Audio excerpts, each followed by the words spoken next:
Just এই ভিডিওটার দিকে একটু লক্ষ্য করুন।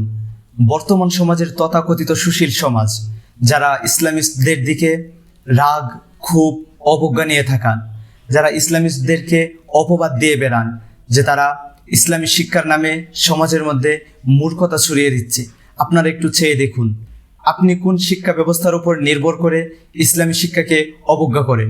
যেই শিক্ষা ব্যবস্থা অনার্স পাশ করার পর, গ্র্যাজুয়েশন কমপ্লিট করার পর অ্যাজ এ মুসলিম আপনি 4টা সূরা সহি শুদ্ধভাবে পড়তে পারেন না।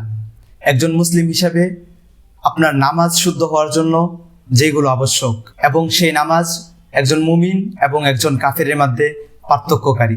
যদি ইতিহাসের দিকে তাকাই তাহলে ইসলামের সুন্দর সোনালী ইতিহাসের কথা আপনি কতটুকু জানেন?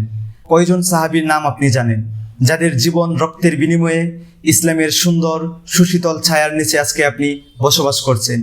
আমি এটাও উপলব্ধি করতে পারি না যে আপনি সেই রাসূল সম্পর্কে কতটুকু জানেন, যিনি আজ থেকে ঠিক 1400 বছর আগে আপনার জন্য কেঁদেছেন, ফিকির করেছেন, এবং হাসরের ময়দানে যেদিন রাসূল ব্যতীত আর কোনো সুপারিশকারী থাকবে না, সেই বিভীষিকাময় সময়েও যিনি আপনার জন্য কাঁদবেন, আপনার জন্য ছুটবেন, আপনার জন্য রেকমেন্ডস করবেন আল্লাহর কাছে। ইসলামী শিক্ষাকে বাদ দিয়ে আপনি যেই শিক্ষাকে জাতির মেরুদণ্ড বলেন, আমি সেই জাতিকে বলি মেরুদণ্ডহীন।